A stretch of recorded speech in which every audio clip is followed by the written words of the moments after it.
everybody, and happy eve of 4th of July. I'm Kathy Lyons, a staff minister here at the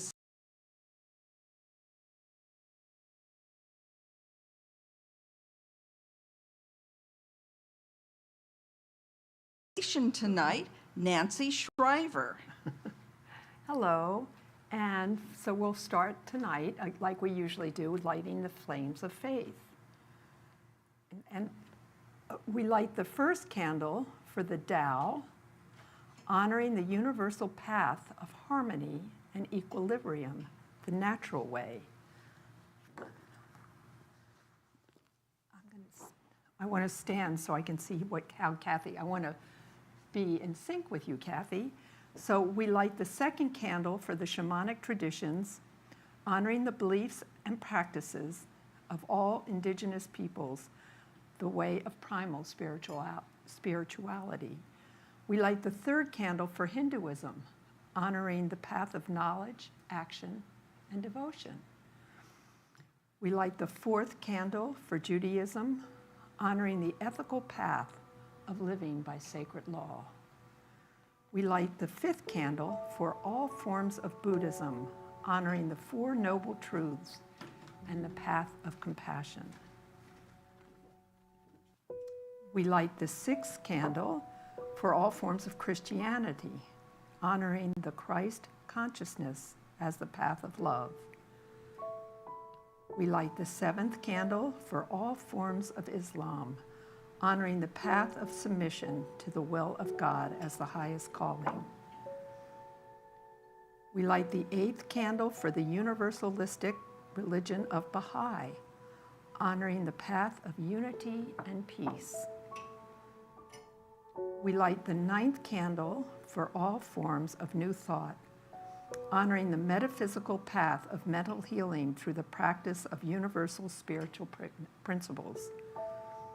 We light the 10th candle for all of those who are as yet unaware of spirit in their lives, and for the space we are holding for them here at the center. As Kathy lights the healing candle, please put silently into the light the names of anyone you wish to have experienced the healing flame of God's eternal love. I'm thankful, so grateful. I'm one with the Spirit all around me. I'm thankful, so grateful. I trust in God. I surrender. I surrender. I'm one with the Spirit all around me. I surrender. I surrender. I trust in God.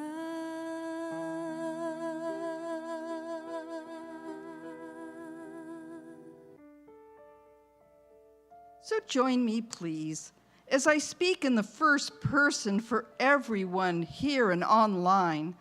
I recognize this presence, this life of God, which is the source of abounding peace and love and trust.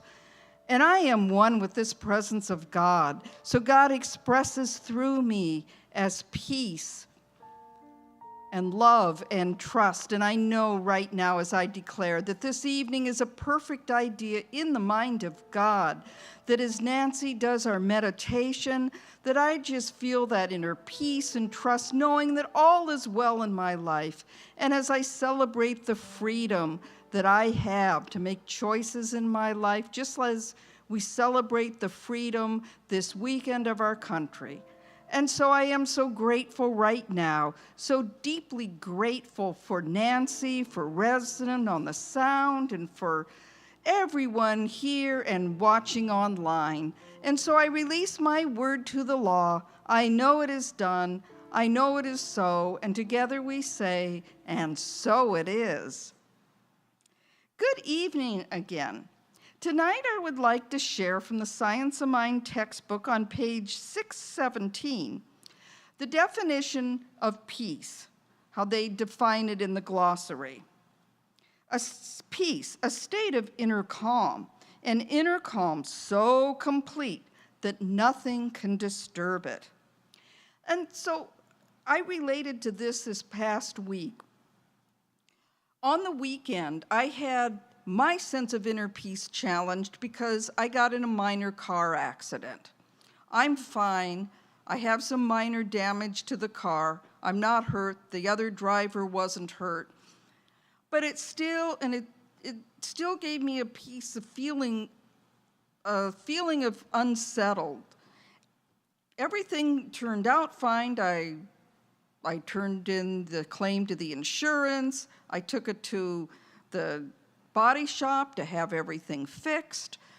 Everything's fine, and I have a car rental, which actually this car is, I think, a 2023 Toyota Corolla instead of my 2016, so I'm getting spoiled. Like, now I'm thinking maybe I want to upgrade my car.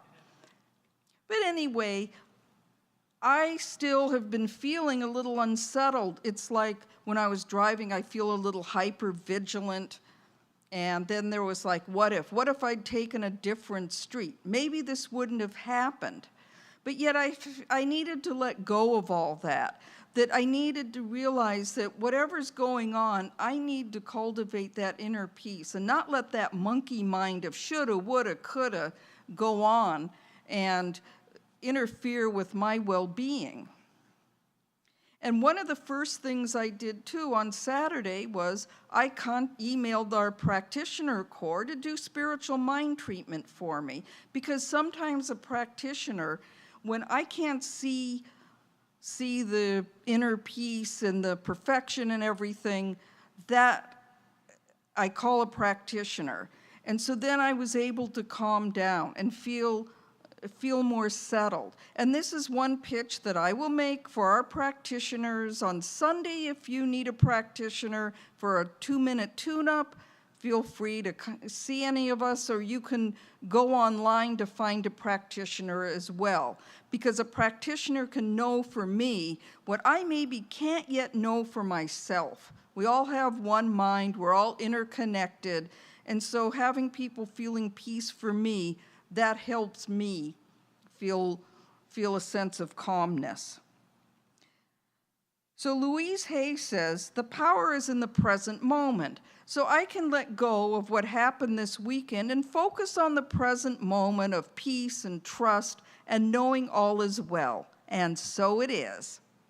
And now I would like to, I have announcements. Yeah, we've got some great announcements. As I mentioned in my talk, if you want to contact a practitioner, go to CSLGH.org or talk to one of us on Sunday after the service. On Sunday, July 2nd, there's Youth Church. Contact, I don't know if it's Reverend Nicole now. Oh, it says Sunday, July 2nd. Okay, thank you. So the second week in July. And while Reverend Mike is away, Reverend Nancy will be the reference point for pastoral care. And Reverend Dr. Maureen will be the reference for any administrative questions. And you can also call the office in the morning during the week, except for Friday. Melissa is also here. So in Reverend Mike's absence, things are still be running smoothly, so come and join us on Sundays, Wednesdays, classes. There's summer music camp, July 8th through the 12th, and summer theater camp, July 15th through 19th. And we'd love the congregation to help spread the news. Please grab a few flyers to share with the community. And then Wednesday, July 17th at 9:30 a.m., we have Sangha with Vinu Agalu. And stay tuned for details. Vinu did the meditation last Wednesday. She's really great, so I know it will be a great class. Pardon me? July 17th. I don't know, it just says, I don't know how many weeks. And July 17th also, at 7 p.m. Wayne McDonald is going to do his Tibetan bowls. That was a great evening, so come out. You can watch it online, but really the energy, if you come in person, is really great. And then the next Wednesday, on July 24th at 7 o'clock, save the date for Harry Hart Brown. And that concludes our announcements, and I will now give control to Nancy for our meditation. Here in person and everybody online. And what I think I should do is give you a little bit of a background of my meditation practice, which is kind of eclectic, although mostly about in the early 90s, I did a silent retreat with somebody called Sinjin Young. And I have been with him on and off since then. And I find him to be a very practical and profound teacher. And it's very interesting that Kathy was talking about calming her mind because he's developed. I want to also mention that I've done a lot of other practices too. I did Goenka's 10-day retreat that Mike also did, and I've done some silent retreats up in Spirit Rock, which was started by Jack Kornfield, and a lot of you might know who Jack Kornfield is. I mean, a wonderful storyteller, a wonderful human being. If you ever, come across a YouTube video or something with Jack Kornfield, definitely check it out. And I did a nature retreat with somebody named Mark Coleman in Vallecito, New Mexico, for 6 days, and that was extraordinary. I've just been, I just love meditation, and I just go here, there, and everywhere. But like I said, my main teacher has been Sinjin Young, and Sinjin keeps developing things, and his practice right now, it's with something called unified mindfulness. That is the kind of the group of people who have gathered together to really study Sinjin's work. And like right before I came here, I went on a group called what they call a group coaching call, and they have several of those throughout the week, and they have silent sits, and I just love participating in it. And it was kind of wonderful that I got the experience of the group coaching call right before I came, because he said some things that I would just love to share with you. But I'm going to backtrack first. And as Kathy was talking about calming her mind, the main goals, 3 goals of Sinjin's practice, or the main kind of focus that he encourages us all to do, is concentration, sensory clarity, and equanimity. And of course, equanimity is a calm mind. So with that in mind, I'm going to fast forward a little bit. And some of the things that were talked about on the call that I just went to before I came, and just some of the phrases I loved. And he said, knowledge of how to practice is great. We can just sit on a cushion and practice, but strategies help. And so I'm going to use one of Sinjin's strategies tonight when we start our meditation that I feel is very helpful. And I love this too. He said, make it as easy as you can. Because oftentimes if I'm going to meditate every day for a half hour, going from 0 to 60 doesn't work it certainly didn't work for me. So I thought that was a good one too. And it can be just as simple as saying to yourself, sit on your cushion or sit on the chair that you would like to use for your meditation. Just sit there, and if you only sit there for a minute, okay, but at least you have done it. And that might be a nice little way to do it some more. And then another one would be to just pause for 10 seconds before you eat.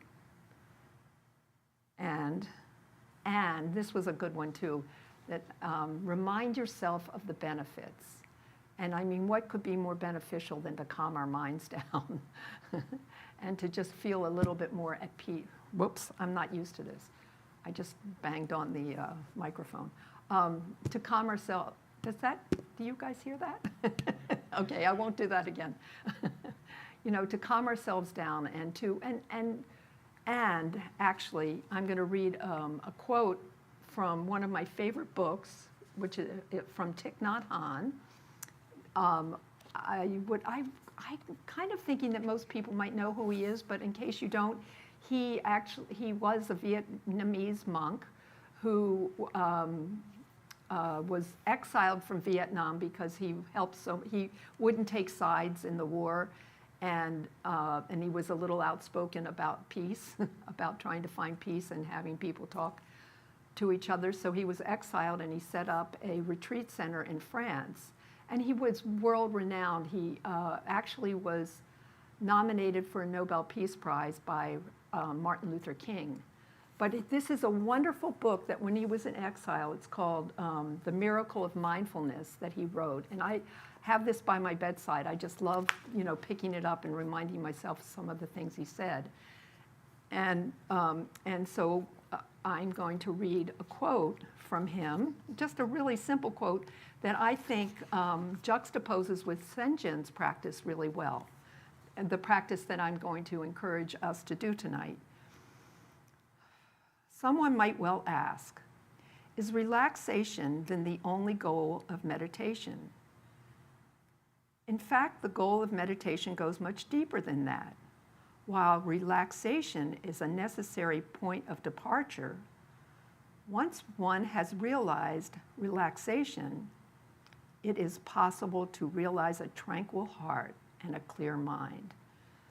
So that's how I want to start our meditation tonight, with the idea that, let me just give you a little idea of the practice that Senjen has set up with, and what he calls it is rest. He encourages us to, with the sensory clarity, to see, hear, feel, but we're going to focus on feel tonight and feeling rest in our bodies. And sometimes, you might not feel rest maybe in your mouth, but you can find rest in your hands or whatever. So we can start by just doing a scan of our bodies and finding rest or relaxation, whatever, or ease. Sometimes I like to say ease and comfort. So whatever feels right for you. And if you have your own practice, of course, feel free to do it. So let's go ahead and settle in by, maybe we'll dim the lights a little bit and sit in a nice posture where we connect to the earth, either with our feet or with our hips and pelvis. And then we can inhale and lift up through our spine and connect the crown of our head with the heavens. Just take a few nice, calming breaths. Just being aware of your breath can be calming automatically.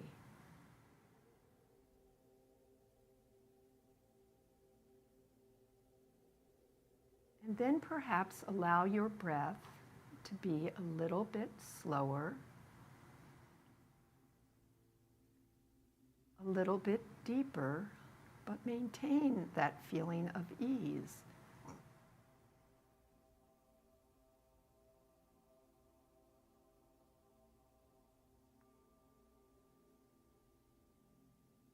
And then, if you allow your exhale to be a little bit longer than your inhale, that can initiate a relaxation response. And so from now, perhaps you can focus on rest in your body, in different areas of your body, or maybe it's all over your body. But go ahead and just relax and rest.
feeling of relaxation, this feeling of ease, I would love to read to you some sayings from Thich Nhat Hanh. Breathing in, I calm my body and mind. Breathing out, I smile. Dwelling in the present moment, I know this is the only moment.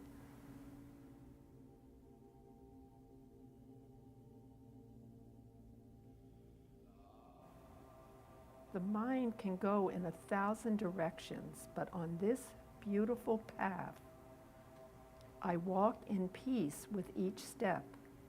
The wind blows. With each step, a flower blooms.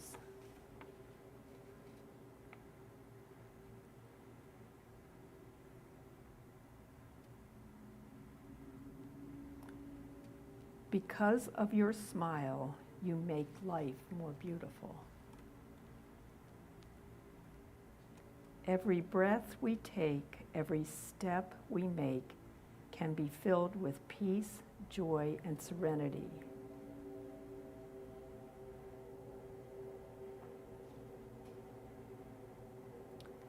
And this is like the quote I read at the beginning. It is important that we relearn the art of resting and relaxation.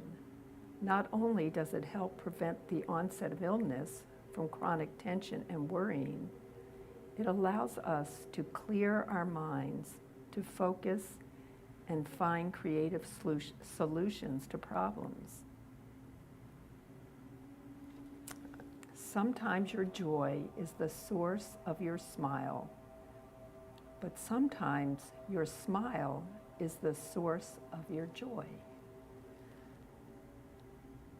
A smile is the most basic kind of peace work.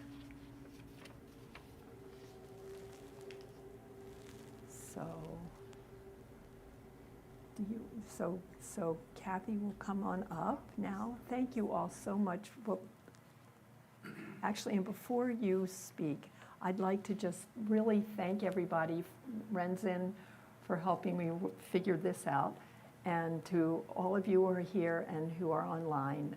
And it's really been an honor to do this. So thank you, thank you, thank you. Thank you so much, Nancy. It's beautiful. So we'll just do a quick closing. Just take a breath. And another one. Just breathing in all that energy and recognizing that God is love and I am love, and so therefore I feel that love, I embody love, I emanate love, and I attract love in my life. And so with deep gratitude for this love that I've experienced this past hour and every single moment of my life, I give thanks and release my word to the law. It is done. And together we say, and so it is.